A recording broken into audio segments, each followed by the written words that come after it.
চিংড়ি ভুনা। ঘরে থাকা অল্প কিছু উপকরণ দিয়েই এই সুস্বাদু চিংড়ি রান্না আজকে আপনাদের সাথে আমি শেয়ার করতে যাচ্ছি। আসসালামু আলাইকুম, নিসমাত হবিস কুকিং চ্যানেলের নতুন আরেকটি পর্বে সবাইকে ওয়েলকাম জানাচ্ছি। আশা করছি সবাই খুব ভালো আছেন। চিংড়ি ভুনার একটি সিম্পল রেসিপি আজকে আপনাদের সাথে শেয়ার করব। রেসিপিটি ভালো লাগলে লাইক এবং শেয়ার দিতে একদম ভুলবেন না।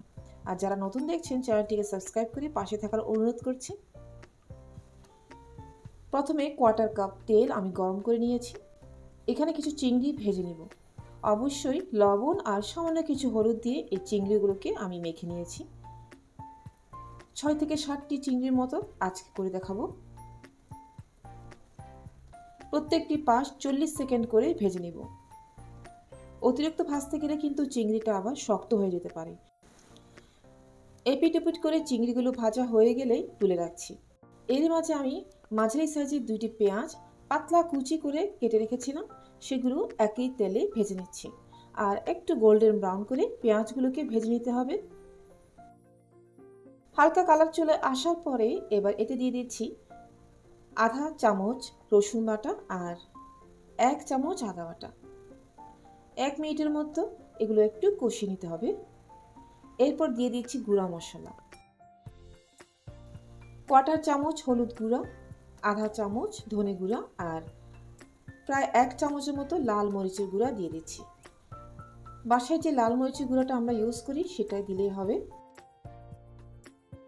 আমার আগের চিংড়ি ভুনা রেসিপিতে আমি কাশ্মীরি লাল মরিচ ব্যবহার করেছিলাম। আপনারা চাইলে একটু কাশ্মীরি লাল মরিচও অ্যাড করে দিতে পারেন। হালকা একটু কষিয়ে নিয়ে দিয়ে দিচ্ছি কোয়ার্টার কাপের মতো পানি। লবণ দিয়ে দিচ্ছি আধা চা চামচ অথবা স্বাদ অনুযায়ী। এবার ঢেকে দিচ্ছি। পানি সহ মশলা সব একবারে ফুটে উঠলেই চিংড়ি মাছগুলো দিয়ে দিতে হবে, যেগুলো আগেই ভেজে রেখেছিলাম। চিংড়ির জন্য তৈরি করা ঝোলগুলো ফুটে উঠেছে। এবার দিয়ে দিচ্ছি ভেজে রাখা মাছ। এই পর্যায়ে চুলার আঁচ কিন্তু মিডিয়াম রয়েছে। 4 থেকে 5 মিনিটের জন্য ঢেকে দিচ্ছি। প্রায় 4 থেকে 5 মিনিট পরে ফিরে এসে মাছগুলো একটু পাল্টে দিচ্ছি। আর সেই সাথে দিয়ে দিচ্ছি 2টি ফালি করা কাঁচামরিচ আর কিছু ধনেপাতা। সব কিছু আরও 5 মিনিটের মতো আমি রান্না করব। ঢেকে দিয়ে চলে যাচ্ছি। 5 মিনিট পরে একেবারে পরিবেশনে চলে যাচ্ছি। ব্যাস তৈরি হয়ে গেল চিংড়ি ভুনা। দেখলেন তো কত ঝটপট আর ঘরে থাকা অল্প কিছু উপকরণ দিয়ে এই সুস্বাদু চিংড়ি ভুনা তৈরি করা যায়। আর খেতেও আলহামদুলিল্লাহ অনেক মজা হয়েছে। সহজভাবে এই রেসিপিটা ফলো করে দেখতে পারেন, আশা করছি ভালো লাগবে। রেসিপিটা ভালো লাগলে অবশ্যই প্রিয়জনদের সাথে শেয়ার করতে ভুলবেন না। আর যারা আমার রেসিপিটা ফেসবুক পেজ থেকে দেখছেন, পেজটাকে ফলো দিয়ে আমাকে সাপোর্ট করবেন আশা করছি। আর একটু ধনেপাতা কুচি উপরে ছড়িয়ে দিচ্ছি।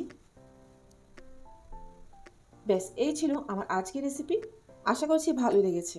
তাহলে এখন বিদায় নিচ্ছি। ইনশাল্লাহ নতুন কিছু নিয়ে খুব তাড়াতাড়ি আবারও ফিরে আসবো। ভালো থাকবেন সবাই আর আমার জন্য দোয়া করবেন। আল্লাহ হাফেজ।